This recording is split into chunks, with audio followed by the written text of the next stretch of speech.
With everyone in America now buying a crossover, what's a person to do if you need a vehicle like this but don't necessarily want the same thing that your neighbor drives? Well, for years, GMC has offered the perfect alternative, and this week they've sent me over the latest version of their compact SUV. This is the all-new 2018 GMC Terrain. So is it worth a look if you're in the market for a small SUV? That's what we're here to find out.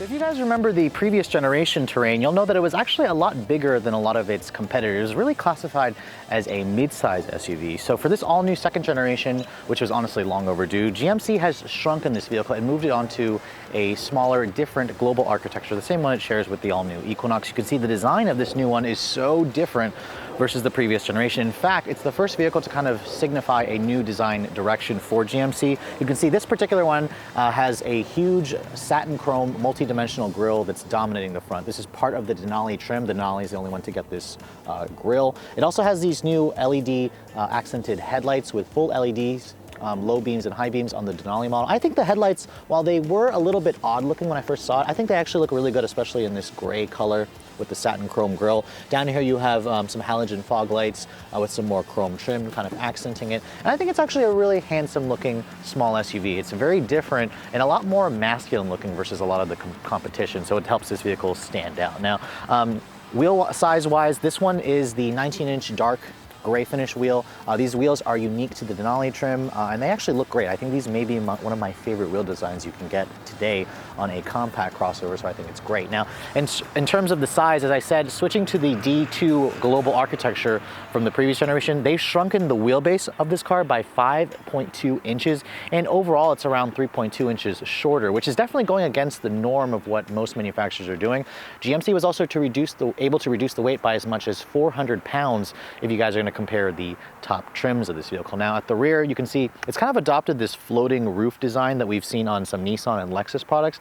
I think it actually works on this car. I think the lines are pretty handsome. The rear definitely has taillights that are unique. They kind of mimic the way the front looks. They're LED accented as well, although the brake lights and the turn signals are not LEDs. Now, most vehicles in this segment actually give you what they call like a hands-free power tailgate. As long as you kept the key fob on you, you can kind of just stick your foot underneath here and it would open the tailgate. This car, for some reason, doesn't have that feature, which really surprised me, but you do have a power liftgate, which is of course expected when you have a vehicle in this segment. And cargo capacity, despite the fact that it was shrunken so much, actually remains pretty similar. You're looking at around just under 30 cubic feet of space with the rear seats up. Now, if you want to fold down the second row, which GMC makes really easy, just pull this lever right here. This expands it out to around 63.5 cubic feet of space, which is about 10 less than what you're getting from some competitors. You also have a nice little underfloor storage area here. The cargo area is pretty nicely finished, and I also like the dual exhaust that GMC gives you on this one because it has the upgraded engine. So if you guys choose the SLE trim and up, you're going to get the company's smart key access system with push button start. You can see my Denali tester has the newest key fob from Chevy GMC. It's a nice sturdy feeling key. It's a little bit large, but it does include a remote start. Just to activate it, just push the lock button once, push and hold this button here,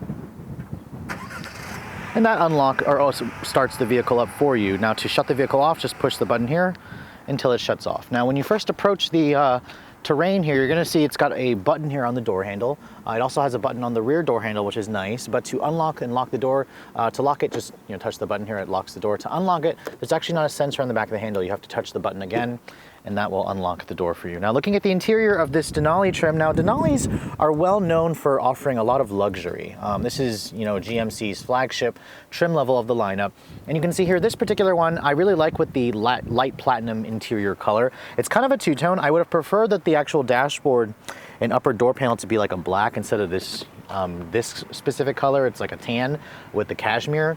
But again, nevertheless, I'm glad it's not black on black. They do not offer like a brown leather interior, which I found a little surprising. But nevertheless, the seats, you can see they are different versus the standard Terrains. It has the Denali embroidered in the headrest. The seats themselves, they're full leather. They're heated and cooled. You have a 10-way power adjustment with a 2-person memory, which is nice. The steering wheel also is unique. It has a little Denali badge in the center there. Now, being that this is a small SUV, as you guys expect, the step-in height is really nice. Really easy to get in and out of. It's got a pretty large opening. And then the view when you actually get into this vehicle is also really nice as well. Now, when you shut the door, it sounds pretty good. This is the same platform as the Equinox, as I said. Now, to start the vehicle up, just keep the key fob inside the vehicle and then push this button here to fire up the engine. And you can see here the gauges are pretty similar to what I showed you in the last Chevrolet Equinox, and that's probably where I'm noticing a little bit of cost cutting. They used to give GMC models a red tint to the gauges. Now they're just kind of the greenish bluish white tint that all the Chevy models have. The helper screen there in the center, also you can change it by using this little button here on the steering wheel. The gauge, the screen is a little bit on the smaller side. I would prefer it to be a little bit bigger. The Cadillacs will have like the full LCD display. But nevertheless, the rest of this interior is pretty nice, although I wouldn't say it's any nicer than a lot of its competitors, aside from the real aluminum trim that you get on the dash, on the steering wheel here. It's pretty standard stuff. The materials here on the upper dash is soft touch with some of that faux stitching. Down here it is hard touch plastic, and then there's some pretty questionable plastic wood grain, fake wood, on some of the portions here. There is a nice little place where you could just put your cell phone there, or a little bit of other storage for the passenger. And then when you look at the door panels right here, it is also soft touch on this upper portion, more of that fake wood. There's an aluminum door handle here. The window is only one touch automatic for the driver. The passenger allows it to be one touch down, but not one touch up. Same with the rear. So I kind of wish GMC, especially on this Denali version, just made it one touch on all four. A little bit surprising there. Looking at the steering wheel here, it hasn't really changed, aside from the GMC badge, the Denali badge. It feels really good. It is a heated wheel. It's got controls on the front and also your audio controls on the rear. Over here, you can see here, there's the newest infotainment system. It's an 8-inch GMC IntelliLink display. The system itself, it's definitely been improved. It's a lot quicker in terms of its the response. When you go to the nav setting here, you can see the maps have been upgraded, which is what I showed you guys in like the latest Cadillac CTS V Sport that I had. It works like a tablet. You know, you can zoom in, you can pinch, you can swipe. It's very good, honestly. GMC's been doing a good job. There's the home screen there. You can see it does have Apple CarPlay. It does have Android Auto, which is of course what you want to have. There's a little dedicated home button here. And then you can see all your different sources right here. Camera, when you push that, feature unavailable when not available when parked. Usually they'll let you see that, which is interesting. This car does have a 360 camera system when you do put the vehicle into reverse. That's part of a upgrade package that my tester has. It also has trajectory, it has distance markers, parking sensors front and rear, and this vehicle will also parallel park and perpendicular park itself for you. If you push this button here while the vehicle is in drive, of course, it will basically start looking for a parking spot. You tell it which side to look on. Now, speaking of which, I want to talk about this questionable transmission selector that GMC introduced on this car. This controls the 9-speed automatic or the 6-speed auto if you guys go for the diesel. I usually have no problem with push-button transmission selectors. However, I have an issue with the way reverse is accessed or drive. I want to push this forward, but instead you have to pull back. Same thing with reverse.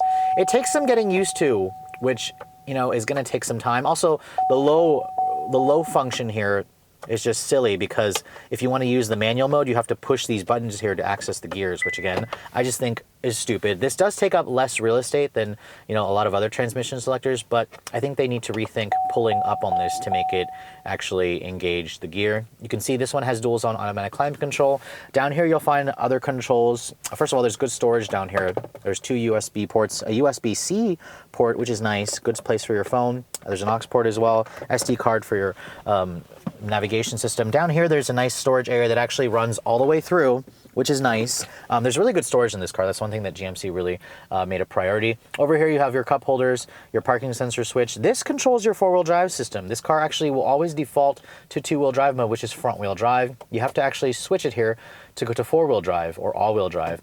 I think this extra step, while it is nice, I think a lot of owners are going to probably forget that this vehicle always does that, and then they'll leave it in front-wheel drive, wonder why it got stuck, and then have to sit there and look like a fool putting it into 4-wheel drive after they've gotten stuck. You have heated and cooled seats, which is a rarity in this segment, so it's nice to have.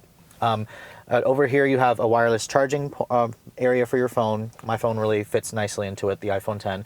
And then in the center console here, there's good storage, although I will say that there's a lot of sharp edges that I scratched my hand on, so that's a little disappointing. There's 2 more USB ports. It's very deep. So that is pretty good. There's a little bit more storage area right there. My Tester has the $1,500 optional panoramic sunroof, which is gigantic. It goes all the way to the back seat, which is nice. If the sun gets a little too intense, you can just push this button here. On the upper portion, you can see here the sunshade will close. Here's all the button controls over here. You have a little sunglass holder. There's a lot of LED lighting throughout the cabin, which is definitely important. It's very modern. But other than that, the interior, while it is comfortable, it is roomy. It is full of good features. The design isn't necessarily what I would say very groundbreaking. I also am noticing some fit in issues right there where the speaker grill is kind of raising up. That's really the only thing I noticed, but you know, the materials are solid. It is soft touch right here on the armrest portion, but I mean, overall, it's not going to blow you away. It doesn't look like a $45,000 car, aside from the fact that you have a lot of good features. So with this class of vehicle being a family car, the second row is a very important consideration for buyers.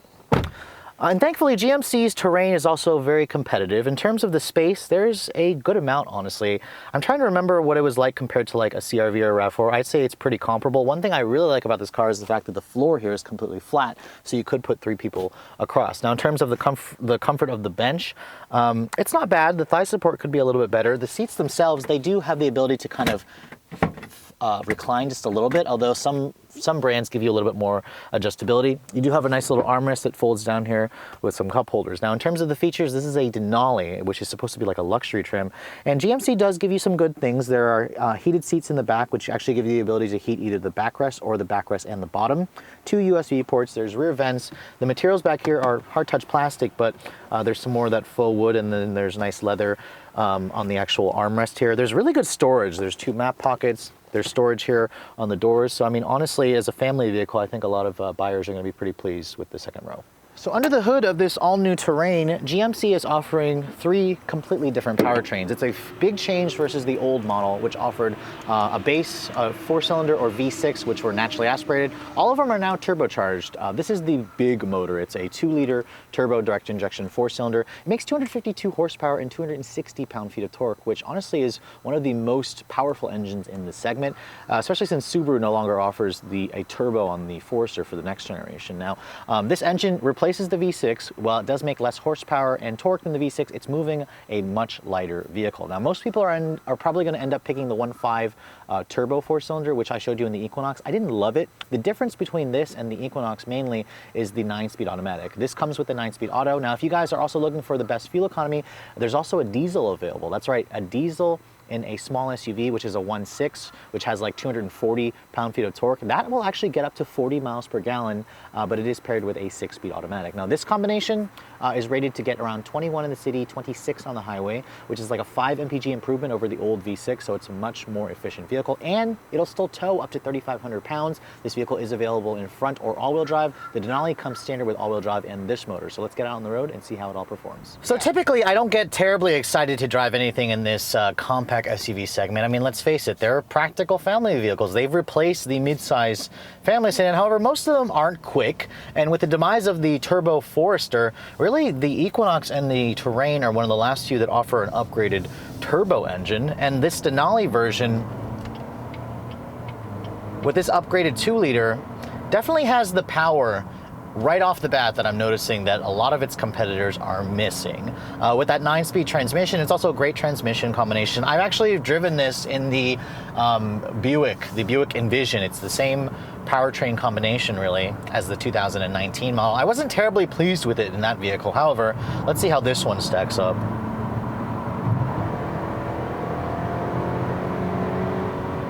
And getting up to highway speeds, this is where these vehicles are really going to spend a lot of their time. I have to say, the power is good. There isn't too much test data, but it feels like it gets to 60 in a tick under 7 seconds. It's pretty quick, which is good. It's going to have more than enough power for most people, which is literally, this is about 2 to 3 seconds quicker than a lot of its competitors, so bravo for GMC for offering that. Now, most people are probably not going to drive it the way I am driving it, where I'm being a little bit, aggressive with the throttle. But when you're just kind of cruising along on the highway, I'm going about 68 miles an hour here, 70. It's a really nice ride. The ride quality is very smooth. It's really refined. It's really quiet in here as well, so that's good. This is pretty much right on par with everything else. This is quieter probably than the last Toyota RAV4 and Honda CR-V I drove, although the new CX-5 is really quiet now as well. This is pretty much a little quieter than the Rogue.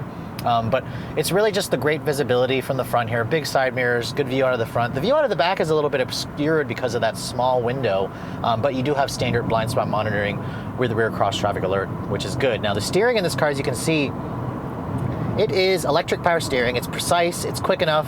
Doesn't really inspire much confidence, but you can see here, just getting up to highway speeds if you wanted to pass someone.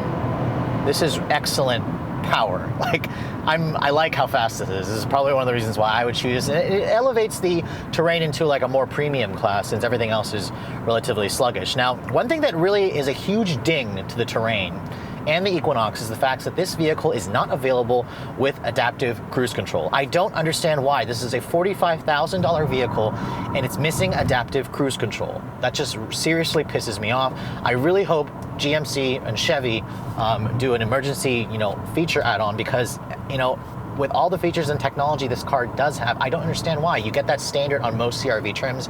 You get that as standard on a Toyota RAV4, the old one for Christ's sake. So I don't know why. If that's not an issue for you, which I imagine some of you don't care to have that feature, you're not going to really care.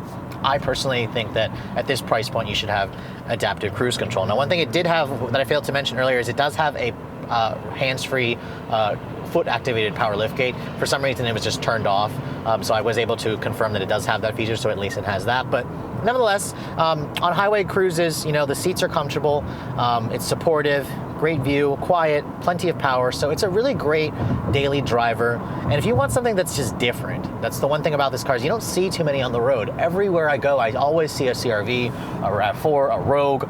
However, this is definitely, it stands out a little bit more, and I actually really like the design. I think this is a better looking vehicle than the platform mate, the Chevrolet Equinox, and also better than the Buick Envision. I don't understand what Buick, the Buick version, what it's really different. I personally would rather have the Denali Terrain, although the Envision does have adaptive cruise control, I believe, so I'll have to double check that. I can't even remember right now. But anyways, the rest of the driving dynamics here, it's nothing really super special. You're not gonna, it's not gonna be blown, you're not gonna be blown away. You're just gonna be impressed with how smooth it is and how refined it is. The engine, however, still makes the rather same unpleasant noises that I experienced in the Envision. But most people aren't going to push it that hard.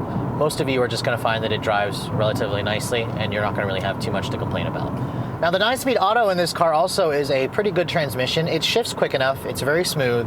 It goes about its business, without much fuss. I think that most people are going to find a lot to like about the transmission.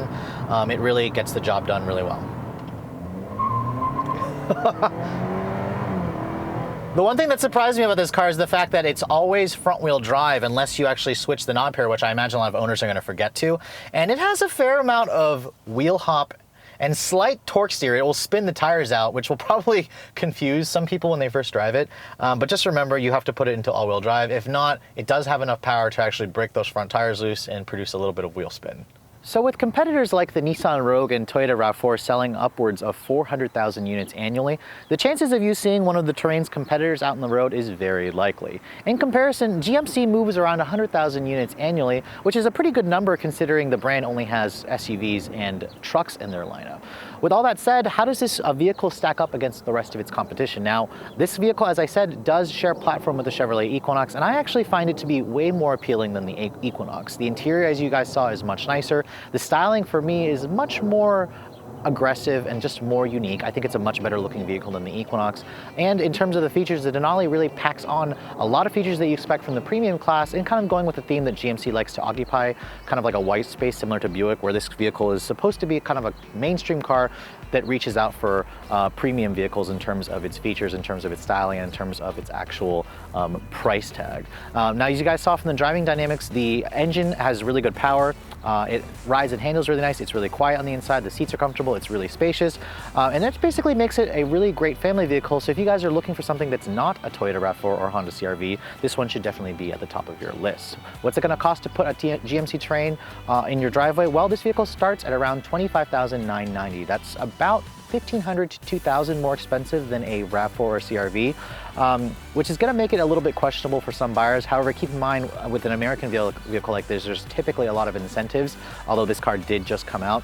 As tested, my tester here, being the Denali with all-wheel drive, is basically the cream of the crop. It starts at $40,500 with the pano sunroof, with the comfort package, with the driver assist or driver confidence 2 package. This one stickers for around $44,370, and that's kind of where I have a little bit of an issue with this fully loaded model in terms of the price. It's approaching levels of something like an Acura RDX or a Lexus NX, although I will say that the current RDX and NX isn't as spacious or as nice as this vehicle, but we'll have to wait and see until Acura releases the next generation of the RDX. But anyways, I hope you guys have enjoyed my full overview on this 2018 GMC Terrain Denali. If you're also looking to see the latest cars I'm testing, make sure you follow me on Instagram at redline_reviews, like us on Facebook. As always, guys, keep subscribed to the Redline Reviews YouTube channel for all the latest reviews. Thanks so much for watching. I'll catch you all in the next video.